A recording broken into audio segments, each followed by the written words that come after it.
reason why we built FAPSCO is to unite the Filipino online professionals industry, to also promote collaboration with each other, and of course, we wanted to help produce skilled online professionals, specialists, and of course, leaders. We've created FAPSCO with a vision to become an organization that supports all Filipino online professionals to be successful in their online careers and businesses, regardless of their affiliations.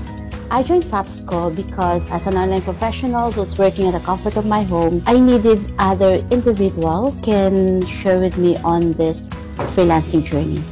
The reason why we have built the Filipino Online Professional Service Cooperative is to help the ICT graduates, aspirant freelancers, and this is also to help them develop, explore, and acquire new skills when it comes to online professional industry. Ang paglambo o kalampusan sa usa ka organisasyon nagadepende sa kalidad sa mga miyembro o mga lideres niini. Ang FAPSCO dili lang adunay maanindot kayo nga advokasya o misyon na matabangan kitang tanang mga online professionals na magkahiusa, mulampo o mutubo kita sa atong pagpanarbaho o pagnegosyo online. FAPSCO for me is a digital opportunity for me to develop and share my skills. I joined FAPSCO as one of the founding members because I knew FAPSCO is going to be backed by other veteran online professionals and freelancers, thereby having an experienced, solid, and passionate founding members that we have today. I joined FAPSCO because the vision of the co-op aligns with my personal vision to provide much-needed support to online professionals nationwide. I joined FAPSCO because the people that I've met have the same values, mission, and vision as mine. And that is to provide assistance, pre-training, and coaching to those who wants to jumpstart their career as a freelancer. I joined the FAPSCO community because it promotes collaboration instead of competition. I joined FAPSCO because this is a group with a helping hand. I wanted to be part of an organization that would be a pioneer group of individuals who will be working to promote online freelance.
Thank you so much.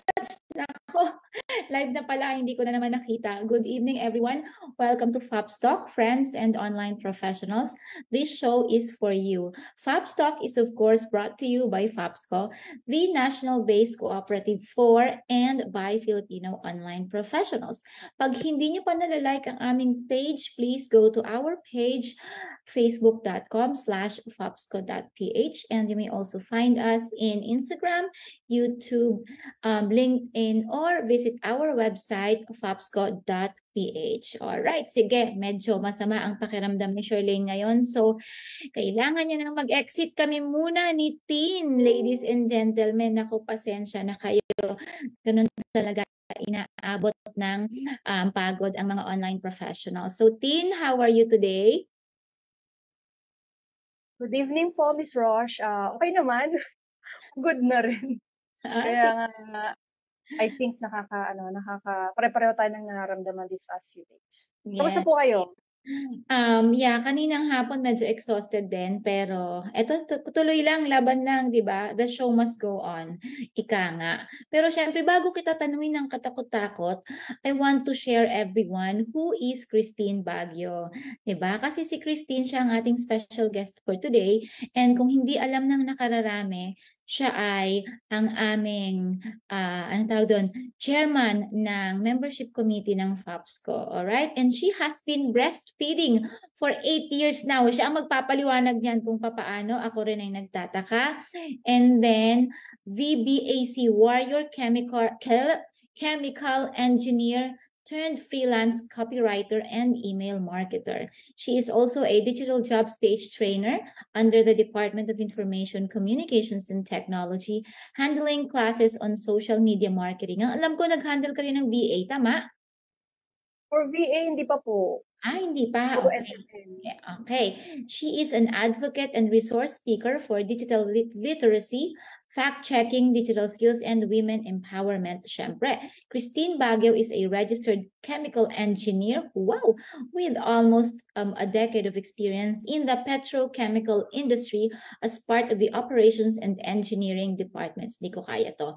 And 3 years ago, she switched careers and opted to work from home. So she enrolled and completed the social media marketing course for Digital Jobs PH under the DICT. And then 2 years ago, she started teaching and handling social media marketing and general VA, general virtual assistant classes. Meron nakalagay dito of Digital Jobs PH under the DICT. Online and recently face-to-face for Bataan. And then currently, she worked as social media copywriter and email marketer, catering to real estate and SaaS, yun yung software as a service markets. She has created numerous social media contents for Instagram, Facebook, and ran paid campaigns. She also managed community groups, grew their members, and curated posts to maintain the group dynamics. She is also an active advocate for women's empowerment and digital literacy. And last August 2022, kasama namin siya sa Master Trainers under the ASEAN Digital Literacy Program of the ASEAN Foundation in partnership with Google.org. Ay, iba to, hindi pala yun. Break the Fake Movement and Limitless Lab. Kasama namin siya nung July din kasi naman pala sa Korea dun sa ASEAN, anong tawag doon? E-commerce for MSMEs Training of Trainer Program. Ayun, so dalawa pala yung training na inatinan niya about ASEAN. So ladies and gentlemen, let me welcome Christine Baguio. How are you, Tin? Hello po. Ang haba ng intro. Salamat po lahat. Sinabi lahat. Okay naman po, mabuti po. I hope okay din po kayo lahat and yung mga nanonood sa atin sa Facebook.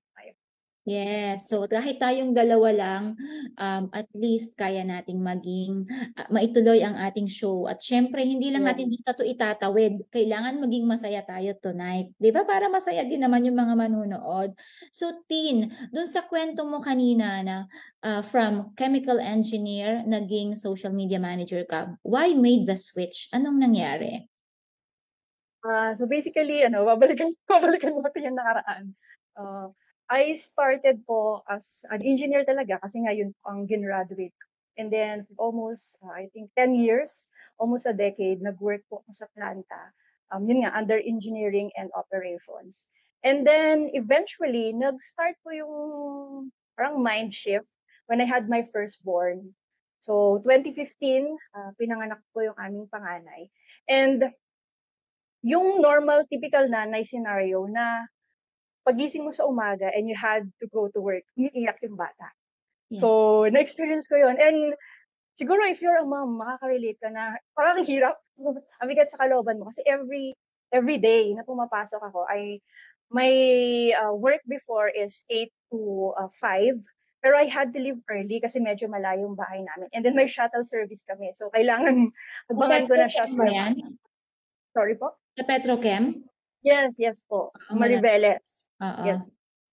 So, ganun yung naging scenario. And then, eventually, tapos tumatagal, na-realize ko na parang, although I love my work, kasi I'm doing field work and yun talaga yung na-envision ko na career as an engineer, nandoon sa oil and gas industry. Habang tumatagal na-realize ko na parang naawa ako in a way. And then, mas lalo pa siguro, nadagdagan siya when I started reading about gentle parenting, yung mga Montessori education, yung Waldorf, Charlotte Mason, yung iba-ibang pedagogies. Dahil sa kakabasa ko. Kakakonsume ko ng information, na-realize ko na napaka-importante pala sa bata, 0 to 7 years of age. So, dun parang ano siya, nagkaroon ng, parang nasa crossroad na ako.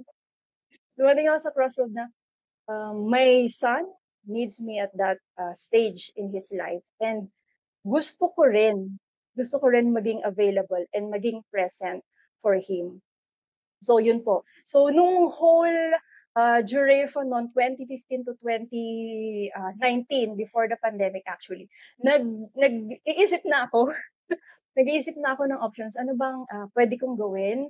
Ano bang pwede kong subukan para at least mas marami akong time na may alat sa kanya. Especially nga, dun sa stage na 0 to 7 years of age. And then, dun ko nakilala, I think nakwento ko na kay Miss Roche, yung unang guru ko talaga sa freelancing. Kaya sabi niya sa akin, parang ancient na, si Sir Jomar Hilario. Okay? Kasi nga, homeschool dad din siya. Okay? Yes. Kasi also during that time na nagre-read ako about gentle parenting, na-open up na ako sa idea ng homeschooling. Okay? So aside from different pedagogies, gusto ko na rin i-homeschool yung anak ko.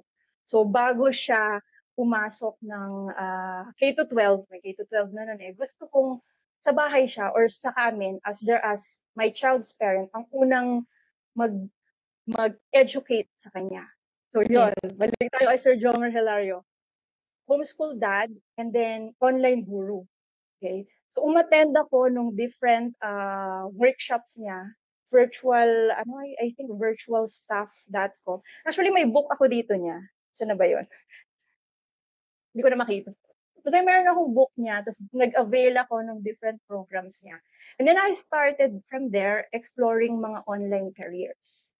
So I believe nag-sign up din ako dati sa Odesk. Odesk pa siya. I think Upwork, tama po ba? Yeah, Upwork ngayon, Odesk before. Yun, odesk.com. Kaso, yun lang, hanggang dun lang, nag-sign up lang ako, I watched the videos of Sir Jomar Hilario. Pero hindi talaga ako nag-pursue nung online careers, nung virtual careers, yung patawag nun virtual careers.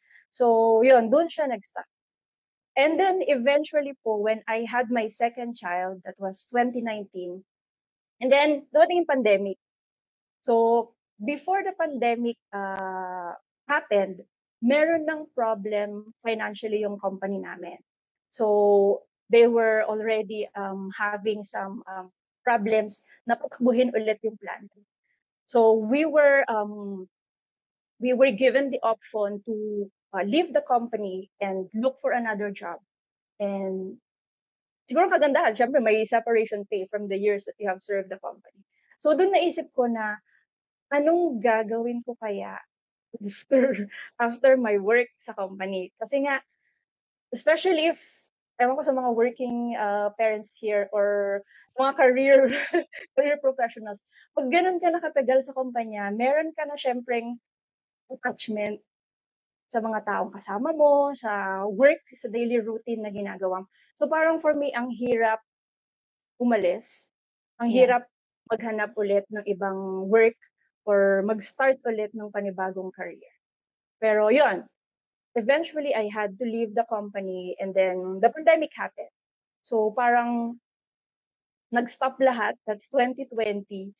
And siguro ako because I'm an introvert and I needed time alone, sobrang affected ako nung pandemic. And I believe lahat naman tayo sobrang naging down during the pandemic. So, nasa bahay ako with my second-born, newborn pa lang siya noon. And parang mababaliw na ako. You have a newborn baby, hindi ka makalabas. Di ba? Wala kang makausap. So, Buti may bata. yeah. Pero feeling ko rin po kasi nga parang postpartum, madaming parang mentally and psychologically ang hirap niyang pagdaanan. Okay? Kasi if you have a newborn, mas maganda if you have the support, physical support of people around you. Ang hirap gumalaw na ikaw lang. And my husband, during that time, syempre nag-work siya off-site. So, yung taning namin na, uy, pagbalik niya, pag uwi niya, kailangan mag-disinfect and all. So yun, very, very challenging yung pandemic. And then eventually, ano po ba, ang nangyari noon, middle of 2020, I started to look, nag-prospecting na ako kung anong pwede kong gawin sa bahay. So, I started our online bookstore. Yan yun, nagbenta-benta using the Facebook page. May Instagram din ako na nakalink doon, so I was able to sell some. Pero sa logistics, medyo nagka-problema ako. Kaya, yun, hindi ko na siya actually na-sustain ngayon. Hopefully, later in the future, mabalikan ko siya because we really love books. And personally, I really love books and I love reading. And then, doon na pumasok si Digital Jobs PH. So it was, I think, October to November ng 2020. Nag-post si DICT Bataan. Hindi ko na maalala ano ko nakita yung post. But I got interested na, it's social media marketing. Okay. Although may idea na po ako because I've been running our online store sa Facebook and also I've worked before as a financial advisor. Meron din akong Facebook page na hinahandle before. So naintriga lang ako na sabi pala, pwede mong pagkakitaan yun. So, hindi lang for your own business, pwede mo pala siyang i-provide na service. So, sige, apply tayo, scholarship. And then, hindi ko actually po inaasahan na makukuha ko. Kasi, sabi ni Sir Eds, hello Sir Eds. Marami. Siya pa yung head ng DICT Bataan. May interview kasi, may application form, and then may interview pa, one-on-one interview with him. Tapos, kinabahan ako sa mga questions niya, parang, are you really decided, ganyan-ganyan? Willing ka ba to finish the course, ganyan-ganyan? So, yun po yung kinabahan ako. Hindi ko alam kung makukuha. Pero, thank God, nasama po ako dun sa class ni Miss Raya. Hi, Miss Raya. Shut up. And eventually, yun po, from there, after the graduation, kaya nga nung lagi ang pinikwento even in our class, after the graduation, hindi ako agad nakakuha ng kliyente. Kasi siguro I was tamad. Tamad and hindi ko pa talaga siguro na-absorb completely yung freelancing and how na yung freelancing pala is my own business na kailangan kong i-pursue, kailangan kong mag-show up continuously. So, yun. After a few months pa ulit ako nagka-client. So, yun po basically ang summary ng shift from engineering to my online freelancing career. Wow, ang galing. Actually, natutuwa ako kasi 2020 lang pala yun. Yes po. Tapos Kasi Miss nag-TOT Shirls yung assessor namin, hello Miss Shirls. O, tapos nag-TOT tayo 2021. Yes po, yes po. Oh, tapos ng 2021, nagturo ka na ng 2021 or 2022? I think last part ng 2021, meron na po. Class. So, 2022. Tapos ngayong 2023, ASEAN Digital Trainer ka na. Wow! Di ba? Thank you. Ang galing, ang galing. Ang ganda ng leap.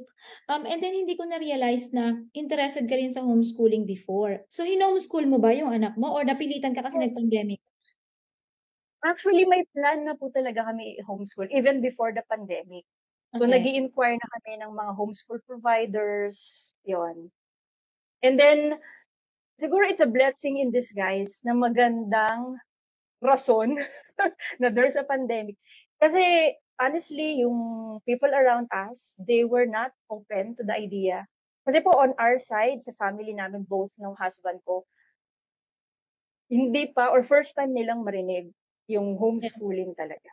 Yes. So, what was their reaction when you homeschooled your two kids? Siguro po when we started nga since the pandemic, okay lang sa kanila. And Okay. then eventually, yan, nag-open up na yung classes, di ba, na-lift na po yung mga protocols. Tinatanong na kami na, hindi pa ba sila papasok?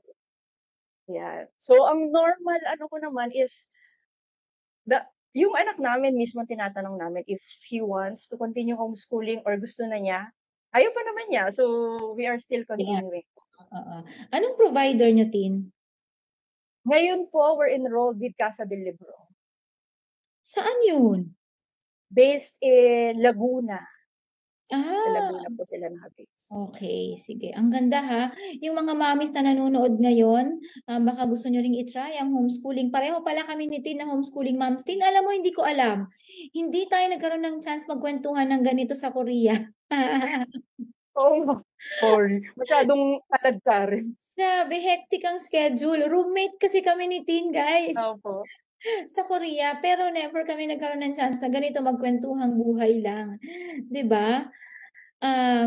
Sige. So, nag-homeschool ka and then may client kang full-time at that nung mga panahon na yon. Yun ba yung hawak mo si what's her name again?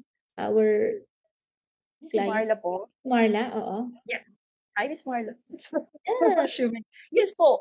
Actually, yeah, thank you very much, Miss Roche, for it's what, si Miss Marla po ang aking first na full-time client.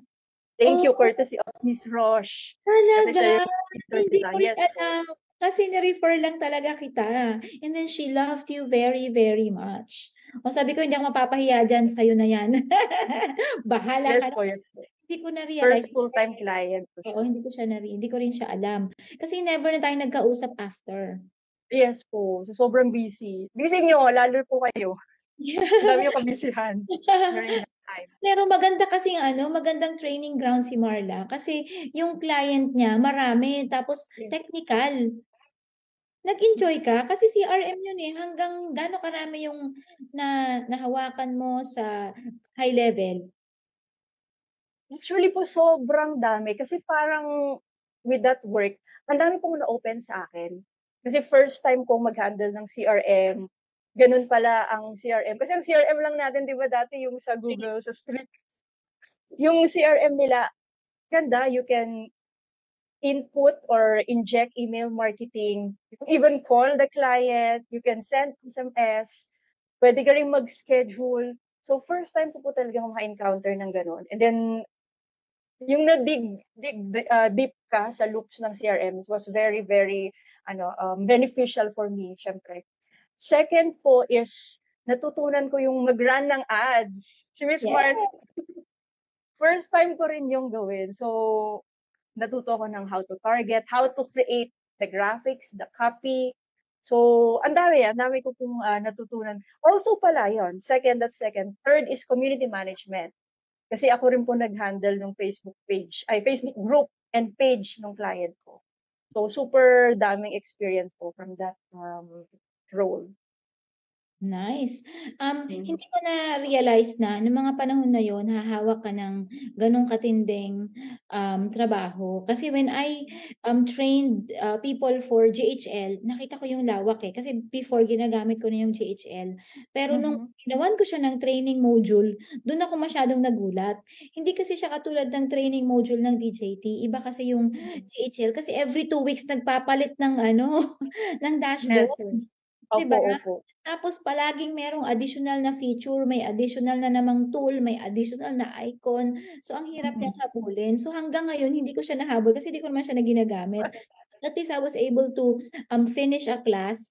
Yung ibang batches, pumapasok na rin sila sa isang client ngayon under my agency. So, pwede ka pa pala. GHL. So, ano actually, ang ganda po ng experience kasi nga, even though, yun nga, usually, sa case ni Miss Marla, usually nag-update sila. Napaka-ganda po ng customer service nila. If we have problem dun sa client ko, uy, may ganito kayong problema sa CRM, ganyan. Very immediate yung response nila. Tapos i-walk through kanila dun sa dashboard and all. So, yun naman po ang maganda sa kanilang team. Yes. Nako. Nakakatuwa. Marami akong parang realization sa'yo. Yung ini-imagine ko kasi yung timeline mo eh. Nung nandun ka kay Marla, di ba? Yung mga kabisihan moments natin. Yung learning mo parang bigla kang sumabog. Opo, actually. Kasi ang dami. Parang yung sa DJT po natin dati parang mild, Tapos doon talaga, parang sabak ka na and all. Ang galing. Hindi ka na-overwhelmed? What were you feeling? What were you experiencing sa load ng trabaho and then you were homeschooling at that time? During that time naman po, kindergarten pa lang yung anak ko. So basically, play school pa lang siya. So, and yun din po yung time na, I think usual ko rin yan ikwento sa mga trainees ko. Nag-relocate kami sa nanay. Uwi kami ng province. Kasi nga, kailangan mo yung magbantay sa mga anak ko during night shift. Kasi EST, po yun, time zone. So, I was doing EST, work with my clients. Kailangan, habang natutulog ako, may magbabantay sa anak ko. Paggising nila, umiidlip pa rin ako konti. So, nag-ampon kami. Nag-ampon kami sa nanay ko. And then ngayon, okay na sila, tanggap na rin nila na naka-homeschool yung mga bata? Eventually po, yes. Mas open na rin naman po sila. Oo, ganun naman talaga eventually, David. Wala naman silang choice. Sige, pagkwentuhan natin yung homeschooling sa susunod na pag nag-meet naman tayo, masaya. Okay, Yes. sige. So, at that time na inaaral mo yung CRM, tapos nag-aalaga ka ng anak, ano yung mga challenges mo? Kasi technical yun eh. Tapos Facebook ads. Tapos hindi naman biro-biro yung kliyente eh. Pag nagkamali ka doon ng run, di ba? Ikaw mismo nag-run? Yes po. Oo. So, paano mo minanage yung time, yung utak mo na kaka-absorb pa lang ng mga bagong lessons, homeschooling, padede? Siguro po nga dahil merong support yung family ko. Yung husband ko actually, when I started po during the training namin sa DICT, laptop lang yung gamit ko. And it was my old laptop na medyo bumibigay na po siya pag nagsusumo. Parag na, kumbaga sa Yeah. When I had my full-time client, yung husband ko provided me with the full desktop. Tapos, with fair ito po. Yung share ko pa rin ever since. And then yung mom ko, yun nga, siya yung nag-aalaga ng mga kids. So it was a collaborative effort ng family and friends. And I'm very, very thankful po na during those times, talagang sinuportahan nila ako to start my full-time work as an online professional. So, hindi ko po talaga yun makakaya kung hindi nila ako tinulungan during that time. Yes. Alam mo ba, Tin, sa mga classes ko, pinapakita ko kasi yung page ni Marla. And ang favorite kong kuhaning interview yung sa'yo. Kasi gusto ka ni Marla. Sobrang love ka ni Marla. Nung unang narinig niya pa lang yung interview, I want this girl. Yun talaga sabi niya. Diba? Impressed na impress siya sa'yo. And sabi ko, ay, hindi ako mapapahiya. Kaya, sobrang natutuwa ako kasi nakita ko pala yung journey mo na yung starting, which I didn't realize, ngayon ko lang nalaman. Diba na nagsisimula ka pa lang. And then, ngayon, ilan na yung clients mo na hinahandle? What keeps you busy? Basically, ngayon po, katatapos lang actually nung isang flexi-time. More of flexi-time client na kasi ang kinukuha ko, project-based. Since si kuya po kasi grade 3 na. And then yung second ko po, pre-kinder na. So medyo hindi na kaya. Hindi na kaya ng powers. So katatapos lang yung email marketing ko with US-based client din. And then, yung isang community management ko, natapos na lang din. So, more of, project-based na lang. I do copywriting. Meron akong ginawa for a website. So, ganun na lang po normally ang kinukuha ko. Unless, gusto ko talaga yung kliyente, I can do siguro part-time, mga 4 hours a day. Pero, yun. More of project-based na lang ang inaatupag ko po talaga ngayon. Looks like alam mo na kung ano yung gusto mo. Can you share what your preferences are? Kasi ako dumaan din ako sa ganyan na ganyang phase. Kaya nga mas naging mapili ako habang tumatagal. So pero ikaw mukhang nandun ka na sa ganong stage. So can you share to our viewers what are your preferences and what made you decide ito yung gusto ko? Wala akong pakialam sa sahod. Oo. Hindi naman sa sahod. Syempre, because we all need naman the money, especially if you're a parent. Pero siguro po ako nga, kasi I'm in a season in my life na gusto ko talagang maging present. Gusto ko talagang makasama yung mga kids ko. Hindi na ako per oras kasi dun po ako nag-start per oras talaga yung rate ko. Mas gusto ko na po yung project-based. Kunyari, I'll create your email campaigns, tapos doon mo lang ako babayaran. Pero hindi ko kailangang mag-clock in ng oras sa'yo. Kasi hindi ko talaga kakayaning mag-allot ng specific time for the client. So gusto ko matapos yung task with a deadline, and then doon ko siya i-deliver. Kasi throughout the day, ako po kasi sa schedule ko, especially ngayon, may swimming training po yung panganay ko. So madaling araw pa lang, maaga kaming gumigising para mahatid siya doon, and then susunduin ulit. So normally, if I have client, nag-work ako ng afternoon na, or later in the evening, pagtapos na po lahat ng house chores, or early in the morning, ganoon na siya. So, mas gusto ko na siya kasi nga I have the freedom to naipasok siya, parang gano'n. Ipapasok ko lang siya talaga sa mga oras na wala akong ginagawa. At tapos na lahat nung gawain namin sa homeschooling namin or dito sa mga chores sa bahay. So yun for me ang nag-work kasi nga yun ang nire-require ng lifestyle namin at nung situation namin. So yun po ang lagi ko rin sinishare na yung preference natin with work and preference natin with the online career na gusto natin, nakadepende talaga sa lifestyle natin. Nakadepende talaga sa family dynamics natin. Okay, so gustuhin ko man na mag full-time na night shift kasi malaki ang kitaan. Malaki ang kitaan doon. Hindi ko talaga siya kakayanin right now at this season in my life. So siguro eventually po in the future, I can do that again. Pero yun, for me right now, hindi talaga siya uubra. Kaya mas gusto ko pa talaga sa flexi-time or project-based na siya. You are a full-time parent, a full-time mom, pero part-time freelancer. Yeah. Diba? Totoo. Part-time trainer, pag gano'n. Kasi gano'n din ako kahapon, may parent na nagtanong sa akin, sabi niya, buti lagi kayong dalawa. Kasi hinatid namin si Oleg sa training. Sabi ko, yeah, we make time. Kasi gusto namin talaga. Pareho kaming anong tawag doon, stage parent ni Sam. Diba? Apa. O ay yung training, halos araw-araw nakikita nila kami. Everyday pala kayong kasama. Sabi ko, oo, hinihintay namin, nakatambay lang kami dyan. Starbucks kami katambay, tapos nagtatrabaho. So, tinatanong nila ano yung work namin. So, kwento-kwento. So, nakita ko yung sinasabi mo kanina, yung similarity ng situation natin. That right now, we're having that freedom to choose na ito gusto ko maging full-time parent eh. Okay lang kahit part-time muna yung kita, 'di ba? And then nakakapili ka rin ng kliyente gusto mo, ng trabahong gusto mo. 'Di ba? So ito talaga yung blessing ng freelancing ano. Yes, totoo po. Naku, teka muna, nagpapa-shoutout si Dennis. Hello, Dens. Ayun. And of course, nanonood si Jane Anyong. Rocks, yes. Girl, yes. Jane. Sa inyong Sir Mark, Sir Dennis. Yes. Sa'yo. Anong sayo?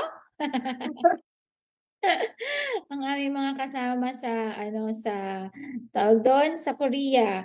Yan yung mga escapades natin. Now, can you tell us naman with your Korea experience? Kasi alam ko it's something na hindi mo rin ini-expect sa ganitong stage.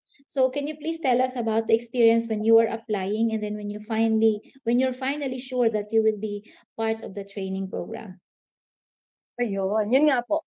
Nung in-offer niyo po kasi sa amin, parang naalala ko madami kami in the group. And you were also very vocal na parang kami, ano bang tawag doon? Backup? Forgot that term. Yes, backup trainer. Yeah, waitlist term kung ginamit. Waitlist. Opo. Ayun, waitlist trainer. So, nung narinig ko pala yung Korea, uy, wow, mas pala expense paid. Siyempre, tawang-tawa po ako.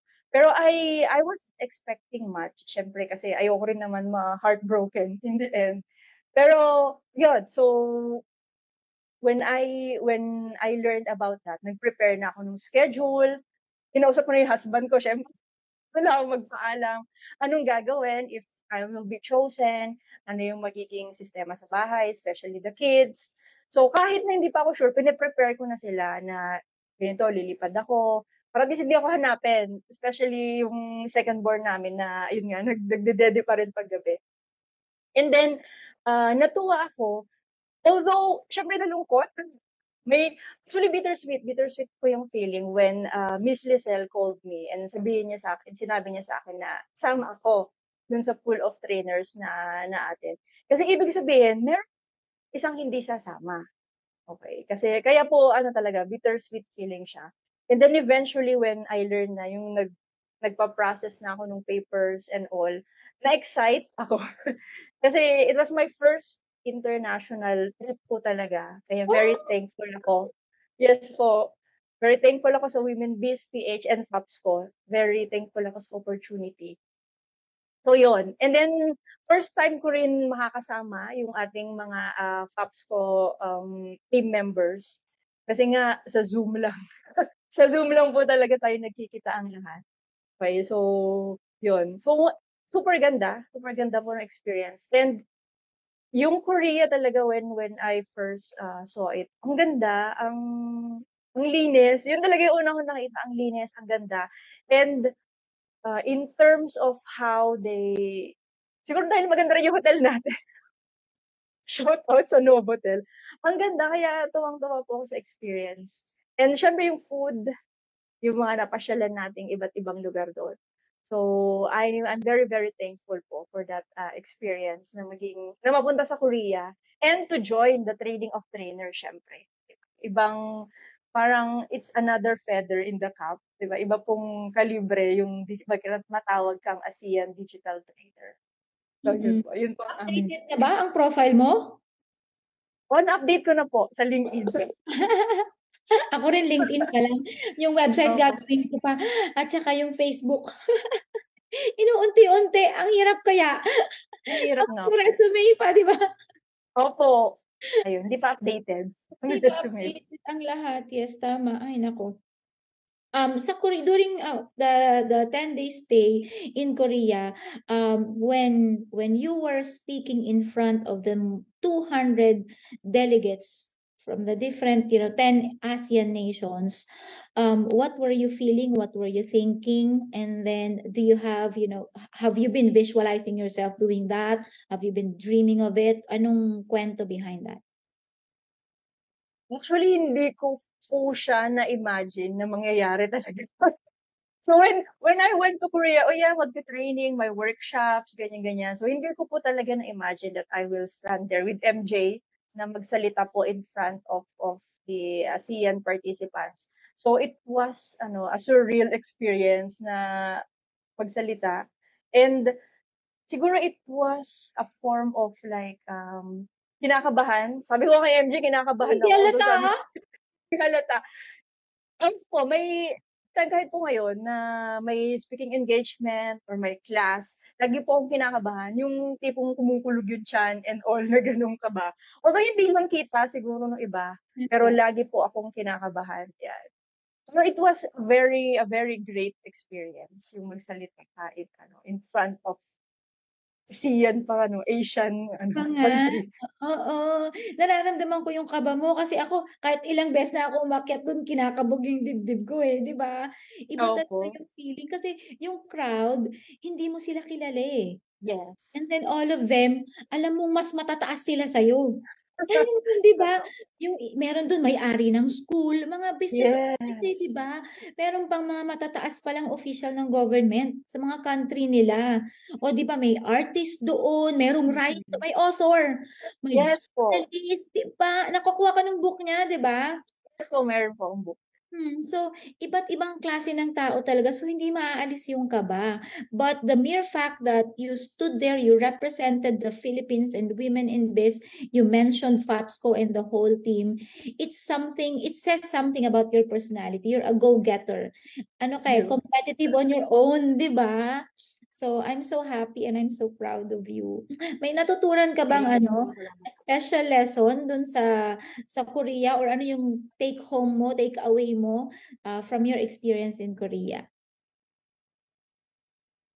From my experience, siguro po yung being able to communicate with other nation. Parang ano ba yun? I was able to know them, kasi yung culture nila. Kasi there was a delegate who gave us yung kanilang parang postcard and all. So parang through that, nagkaroon ka na ng experience dun sa bansa nila. So, yun po actually yung na-enjoy ko, yung them sharing paano yung sa bansa nila, what they're doing, ano yung mga Kanya-kanya kwento, no? So, yun po ang kasi parang ang dami kaagad nila. So, merong Dubai, Myanmar, Laos, yung mga ganong bansa, di ba? 10 bansa. Para kang nag-travel in 10 different countries, di ba? Totoo po. Ay ako, ang sarap-sarap ng experience. So, itong freelancing, technically ilang taon ka pa lang? 2020? 3 years? 2020 po. Yes. In the freelancing industry. So, where are you seeing yourself 5 or 10 years from now? What specialties would you be going to? Meron ka bang pinaplano or you're happy where you're at? Actually, ito rin po yung sinulat ko dati. When I had yung practice interview, di ba sa DJT may practice interview, how do you see yourself 5 to 10 years from now? Gusto ko po talagang mag-build din ng sariling agency. Parang yung ginagawa niya po, Ms. Roche, to get team members, di ba? Kasi I think doing that, mas marami pa tayong matutulungan na Filipino freelancers. Yes. So yun po talaga ang pangarap ko. Although ngayon, hindi ko pa siya ma-pursue full-time. Pero siguro slowly po, magagawa ko rin siya in the future. Yes, Yun, kaya yun po na talaga yung dream. ano lang, baby steps. Lalo na kasi pag meron ka pang mga chikiting sa bahay. Ako nga grade 7 na kahit papaano, di ba? But kumakain pa rin ng oras kasi meron tayo, ang tawag doon, intentional parenthood. Yes. Di ba? You want to do for them. Kasi pag laki nila, hindi ka na nila kailangan. So now that they need you, I wanted to show that I'm there. Di ba? Maalis na nga tayo pag may training wala na tayong magawa dun Pero at least when I'm here, I want to become a full-time mom. Tama po. Yun yung gusto ko sa'yo. Ramdam na ramdam ko yan. Kasi pareho tayo ng pinagdadaanan. So, happy for that. Pero Tin, dun sa freelancing journey mo, meron ka bang mga challenges na nahirapan ka that you almost gave up? Anong experience mo about that? Madami po, yan. So, actually, bago ko po nakuha yung full-time client ko na yung sa US time zone, meron po akong mas naunang kliyente na US-based din siya. And I started with her, ewan ko po kung maniniwala kayo, at ewan ko rin, looking back now, hindi ko alam bakit ko tinanggap. It was $2 per hour. I was handling her Instagram page. I was doing 7 posts a week. So, daily post siya. And, ayun, siguro, kasi nga, I was starting and gusto ko lang maka-experience na kahit na ganun kababa, ganun kadami yung ginagawa ko, tinanggap ko siya. So, yun din po usually ang sinishare ko sa class namin na we should know our worth, di ba? Okay lang naman if we'll accept mga free, siguro 1 month or 2 weeks trial and all. Pero yun, lagi ko siya share sa nila, huwag kayong tumanggap ng $2 per hour. Tapos ang dami-dami yung gagawin. Diba? Yeah. We should at least know our worth and start. Nakaka-demoralize, no? Yes po. And to think madami kami, actually we're a team of VAs noon. 3 yata kami na Pinoy under that client. Kasi nagchichikahan kami sa sa Telegram app namin. Na ganun-ganun. So yun. And then ano pa ba? When I was starting then, siguro gusto ko lang ma-experience lahat. Kaya kahit anong role tinatanggap ko. And tinatanggap ko sila ng sabay-sabay. Yun ang mahirap na gusto ko ma-experience to. Nagsasabay-sabay na sila. And yung burnout, naramdaman ko siya. Na ako kasi when I was starting with my kids, pag galit ako, siguro ngayon meron pa din, kasi pinapagalitan mo rin ako ng asawa ko, I tend to shout. So pag stress na ako, burnout na ako, sumisigaw talaga ako and napapasa mo yung stress Sa kanila. sa mga bata, sa mga anak mo. So yun, dahil nga ang dami kong kliyenteng hinahandle doon ng sabay-sabay. And to Yeah. think, ang baba pa ng sahod. It's not worth it. So natuto po ako from there and then yun na, mas naging mapili na ako sa kliyente and sa task na gagawin ko simula nung experience na yun. Ayan, very nice. Ako rin kasi ganyan, kaya ako nag-homeschool, kaya ako gusto rin tutukan yung anak ko kasi gusto ko, ayoko nang may ibang magulang, may ibang tao, nadidisiplina sa anak ko. Kasi nga, ayoko rin nung may sumisigaw sa bahay, ayoko may namamalo. And it's something that you need to practice on a daily basis. Yes. Lalo na pagkabataan. Siguro maswerte lang ako kasi si Oleg, hindi naman siya sawaying bata. Kasi doon sa panganay ko, nakakasigaw pa ako noong mga panahon na yun. Pero bihirang-bihira din. Hindi ko rin kasi siya talaga pinapalo. There was one time, alam ko napalo ko siya, guilty ako. Sabi ko, hindi ko na uulitin. So that's the first and the last time. And life is different back then nung hindi pa ako nag-online kasi mas stressful yun. Call center ako, uwian. So, diba? And ikaw, kahit na nasa bahay ka, maglalaba ka pa rin, magluluto. Tapos asawa ka pa rin naman. May asawa ka pang kailangan suhin. Kung kasama mo ang magulang mo, you're still a daughter. Diba? Iba pa rin yung obligasyon natin sa magulang, lalo na kung kasama mo sa bahay. Kasi nakakatulong din naman sila sa'yo. So, ito yung pinag-aralan natin sa sa ASEAN na TOTT na, 'di ba? Yung problema ng women entrepreneurs. Ramdam ko pala. Yes po. Oo, so mas makaka-relate ka na pag tinuro mo 'to. True. Because you're now an empowered woman entrepreneur. Ay, ang saya. Di ba? Doon sa mga katulad mo na nagsisimula, ano yung gusto mong iparating sa kanila, Tin? Yung sa hindi pa nila alam kung anong gagawin, saan sila magsisimula.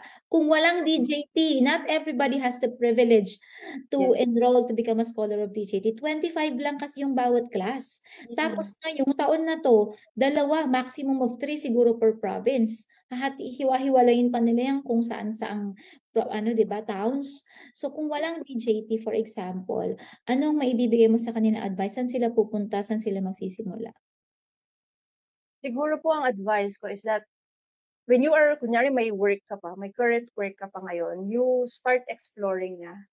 So join Facebook groups. Ang dami na pong Facebook groups that help freelancers. Yung FAPSCO, we have a public group open to everyone. Other groups, si FH Moms, diba? Yung kay Tiff Jad Pagulayan. So marami ng Facebook groups that we can join kung paano tayo mag-start ng freelancing career.